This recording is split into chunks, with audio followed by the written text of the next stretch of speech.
Yo, what's up everybody? My name is Jerome and welcome to this little channel that I like to call Yo No Shot. I pretty much been taking the whole summer off, just been relaxing, and I've been sitting around the house getting bored because let's face it, video games are getting kind of terrible these days. So I've recently gotten back into playing competitive Yu-Gi-Oh! Weird, right? Anyways, but I've been loving it. It's been a great time. And yeah, and I just really wanted to do this deck profile of none other than branded despia. I know, everyone is getting tired of branded despia, but what can you say? It's like one of the most consistent decks out there right now. And you know, I put money into it, so why not? I wanted to play it. And basically this is like, I think the third time I played with this deck, but I did something a little different with this build. You're gonna see. And basically I went undefeated with this deck, 5 rounds, and it was a great time. So the decks that I played in order was against Tri-Brigade, and then it was Exorcisters, Floowandereeze, man, what a battle. And then it was ABC Therion, and last but not least, it was Drytron, and it was just an uphill battle, but all in all, it was fantastic. I mean, I think I had just, you know, I think I only had like two really hard matchups, and that was basically the Floowandereeze and the Drytron, but luckily I came out on top. I just had some crazy hands. Anyways, you're gonna see the sauce. Without further ado, let's go ahead and jump right into that deck profile. All right, and here we are. First and foremost, shout out to Imperium Duelist for this awesome Master Duel mat. Like, this is pretty sick. When I saw this on the website, I was like, yeah, I gotta cop this. This is insane. This is also the 2-player side mat. I just had it folded. You can tell it's 2 players because it has the 2 mates on there. If you get the 1 player mat, there's only like 1 of the mates, and I think it's it might be singing. I'm not sure which one it is. It's either singing or pot degree, but yeah, I had to get the 2-player one. It was sick, and it was only like $60 too, so why not? So let's go ahead and jump right into the deck profile. So obviously, first up, we have the 3 Alubers. Just not gonna really explain all the obvious things. I played 3 Tragedies, 1 Ad Libitum, 2 Albaz, 1 of the Albions, 1 Mercurier, 1 Fairy Tale Snow, and then here is the sauce that just caught so many people off, and it was amazing. The Gamma package. I'm going to put this to the side and I'll explain my reasoning for this later. 1 Ash Blossom. Obviously the 3 Edge Jumps, gotta play them. And then with that, you're going to have the 3 Patchworks and then the 2 Polys. I was thinking about maybe doing a 3rd Poly just because there's been so many test hands that I pulled where basically 3 Polys actually work really well. So maybe later on in the future I'll do 3, but 2 works really good. So there was times where literally the 3rd one, like, I kind of needed a 3rd one, but it was whatever. I still had game.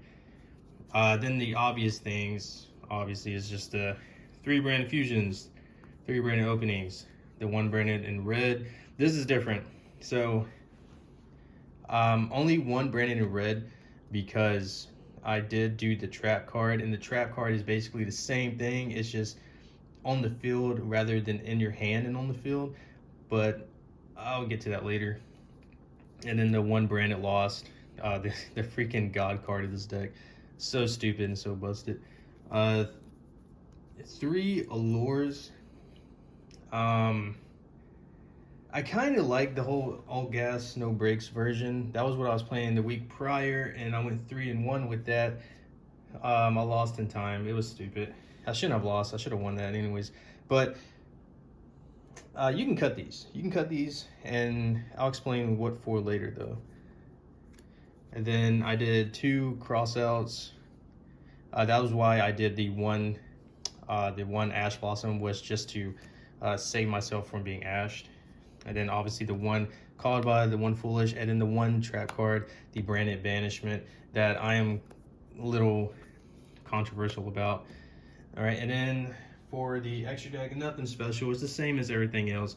You got the 2 Mirror Jade, the 2 Lebellions, the 1 Dairy Queen. I like to call it Dairy Queen because I don't know how to say the last thing, and its initials is DQ. So which is called Dairy Queen. 2 Masquerades, 2 Guardian Chimeras. You had to play 2. I see some people playing 1. You're gonna burn through the first one really quick. I mean, literally, you're gonna get it off on your second, or yeah, basically your second or even first turn. You're gonna get it off.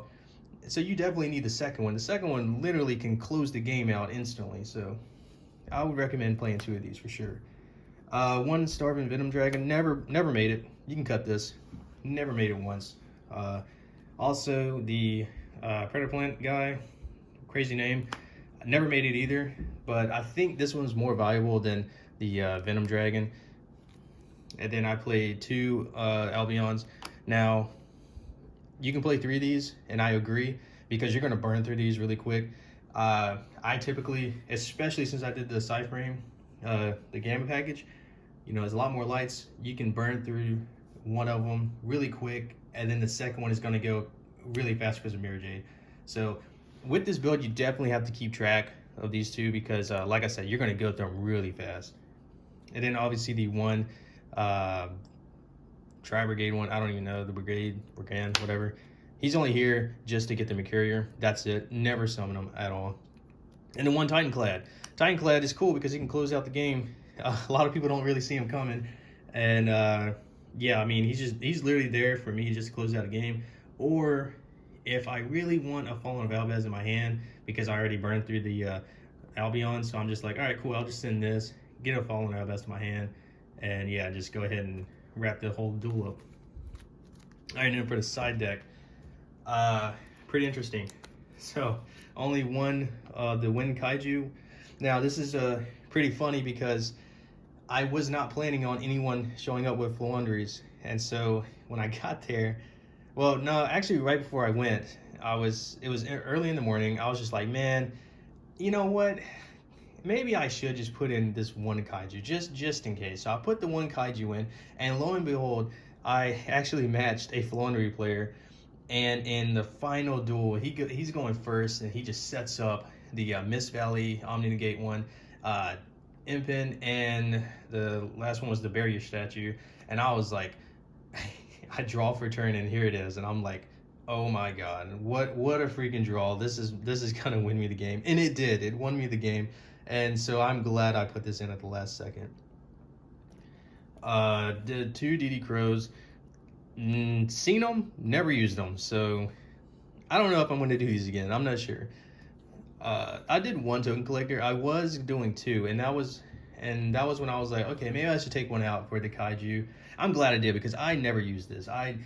No one's playing Sword Soul anymore, and just like I think Sword Soul and Branded are slowly dying off because they hit the ground running hard, right, about a month ago, and now they are slowly dying because everyone is on the whole Therion, the whole punk thing that's going on right now, and soon is going to be Splice, so they're kind of slowly dying out, and it's not because they're not strong or anything. I mean, obviously they're winning, they're topping at so many events. It's just that I think people are just getting bored with them, and I think they're getting tired of losing to just 1 trap card, so, and also just 1 monster. So who knows, maybe we don't have to side deck Token Collectors anymore because they're falling off. Then I did the Zombie World and the Necro World Banshee. This actually won me a duel against Tri-Brigade, and against a Floowandereeze player, I don't think this actually worked because I got it on the field, but they pretty much destroyed it because they main deck a lot of like back row stuff that can just blow up because they're pretty much scared of the Zombie World, so they prepare for it anyways. I did the 1 Harpies Feather Duster and then the Twin Twisters,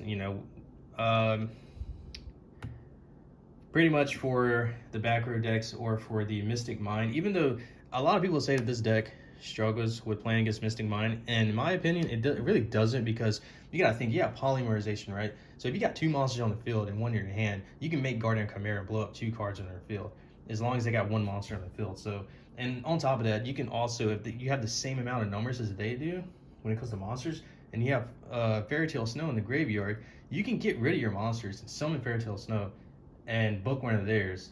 And now they're gonna have, like, say if they had 2 monsters and you did that, now they have 2 monsters stuck on their field, and you just book them. Now they can't do anything because you have 1 monster now. They can't link, they can't synchro, you pretty much just screw them over. So I think this deck kind of gets over Mystic Mind pretty easily, but I don't know. Also side deck 2 Super Polys. A lot of people side deck 3. A lot of people main deck them. I was main decking them, but I feel like you don't need a main deck them because you can OTK pretty easily without it. And also, like I said, branded is kind of becoming a thing in the past really quick. So I'm not really seeing, like, literally out of the 20 people, it was 20 something people that played, and out of all of us, there was only 2 of us playing branded despia. So I don't know what's going on, but I don't know. These are I don't know, they're not being used that much anymore in the main deck. And then obviously the freaking ridiculous card of the season is the dimensional barriers. And I'm thinking this is probably the reason why branded despia and Sword Soul is pretty much falling off, is because this one card just pretty much ends the duel for them. So I'm thinking that's probably why we're seeing them kind of becoming a thing in the past, which kind of sucks. But who knows? Maybe they'll start playing in numbers again. And then the one red reboot, never saw it. Well, I did see it in one duel, but I didn't even play it because I put it in just because I kind of figured my opponent was going to side deck in the dimensional barrier. I think they did, but the thing is, they bricked, and I had this, and I just set it, and he kept bouncing it back to my hand because they had the Draco back. So I was like, whatever, I'll just keep setting it as a bluff. But yeah, it was pretty cool. So we're gonna go ahead and talk about the controversial stuff that I mentioned earlier, and also the sauce. So the sauce was obviously the Gamma package. Now, the reason why I put this in is because I got so sick and tired of pretty much being Ash Blossom on my first turn when the only play I had was Branded Fusion, right? Branded Fusion being Ash is just the worst thing for a branded player to witness, right? It just immediately can kill the entire turn because that is basically the biggest play that we have. So I put these in just to save myself from being Ash Blossom, and it works. It just works really well because even if you do open up with this, you can fuse with this. I mean, it's a light, right? It's a light target. And the coolest play is basically if you go first, say if you open up just by the grace of God, because somehow I just had RNG on my side, you can open up with Branded Loss, just randomly, Branded Fusion, and one of these, right? Activate Branded Loss, activate your Branded Fusion. If they Ash, you Gamma, right? You go ahead Gamma, you get 2 monsters on the board, you Branded Fusion, you go ahead and you go into the regular plays with the Mirror Jade and stuff, right? And you haven't normal summoned yet. So say if you have your Albert in hand, you summon Albert, you can search, and say if you have Poly in your hand, now you can fuse your Albert with your driver. So then later on, guess what? Your driver doesn't get banished. It's in the graveyard. So if you draw another one of your Gammas, they're alive. They're not dead anymore. You can still use them. So I thought it was great. And also, it's just an easy 4 cards to side out to go into like game 2 or even game 3. I just normally side them out, and then sometimes I'll actually keep them in if the person I'm playing against just used a lot of monsters. Like for example, Drytron. It wanted me against Drytron because he activated Alpha and I was like Gamma, and he just didn't have anything else to do for that turn. I was like, cool. And then we're gonna go ahead and talk about this fella right here. So banishment. What do I think about it? I don't think it's all that good. I think it's overhyped.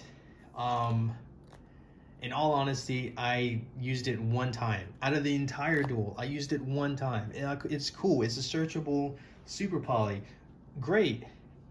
But the problem is that you don't ever use it. Like, it's just there. I think someone else said in their deck profile video too that they never used it. Out of the entire regionals, they never used it, and they wish they never even put it in because it was just kind of useless. So from here on out, I think I'm just gonna stick with 2 branded and reds instead of the branded banishment. It seems cool, right? It seems cool on paper because it's like you can get back a monster and then you can use your opponent's monsters to fusion and then summon out a monster. The thing is that every deck that I played against, there was only one deck that I can actually use it against, and that was Drytron, which so happened to be the one deck that I actually used it on. So it was just, I don't know, like I could have won without it. I could have just used Brandon Red and did the same thing. So I don't know, maybe a potential side deck card for the mirror match, but I don't know about main decking it. And I mentioned earlier about the 3 allures. What would I take them out for? I definitely would take them out for a third copy of Crossout Designator. That's the reason why I'm running the allures, because I don't have a third Crossout Designator. And you can also take them out for, if you wanted to play the theater, you can, and you can take it out for, let's see here. I know some people like to do 3 Albaz. You could probably take one out for another Albaz if you want, or maybe even another Mercurier. So this card right here, it was, I would say the MVPs of the deck the entire weekend was Mercurier and Masquerade. So for some weird reason, everyone kept forgetting that I searched for this and put it in my hand thanks to Brandon Lost. Everyone just kept forgetting that. And they keep forgetting that this is basically just a simple monster negate for anything. It can happen in the grave, it can happen in the hand, on the field, doesn't matter. If it activates, you can just negate it. It doesn't destroy it, it just negates it straight up. And a lot of people forgot that I had it in my hand, and it won me so many duels. And this guy right here, man, I don't know what it is, but I summoned this guy like maybe like a solid 5 times against people, and every time I did it, it instantly just won me the duel because they had to burn through so much life points. Just one of them, they had to burn through so many life points, and I don't know why, like, but it just got over so many people. I mean, it won me. I think it won both duels against the Therion. It won me against Flunderies. It won against the Drytron. It was funny too because I only did like 2,500 damage with Drytron with him, summoned him, passed turn, burned through all of his life points, and he was like, you got this. What you going to the next game? I was like, holy crap! Just one just did all that. Imagine what 2 would do. And I think that was all I wanted to touch up on. Was basically that, like, the only, oh yeah, and then the one Ash Blossom, if I forgot to mention earlier, was because the just a target for the Crossout Designator. You know, we fear Ash in this deck. That's pretty much the only hand trap we fear, and we kind of don't like Dimension Shifter. I got Dimension Shifter against Full Unders, but dude, he opened up the perfect hand for that deck. But that one Kaiju that I had really was the reason why I won. It was insane. Like I said, I had a great time. Hopefully you guys enjoyed the deck profile. Hopefully I can keep going undefeated with some crazy techs and stuff like that and these builds that I do. And yeah, and hopefully you liked the video. If so, go ahead and smash the like button, subscribe, it will help out a lot. And let me know if you enjoyed the content. I probably won't always do Yu-Gi-Oh content. I like playing video games. I like all sorts of stuff. So maybe I'll do a couple podcasts, stuff like that with a bunch of friends. I like debates and all that kind of great stuff. And yeah, so hopefully I'll see you all in the next video. Bye-bye.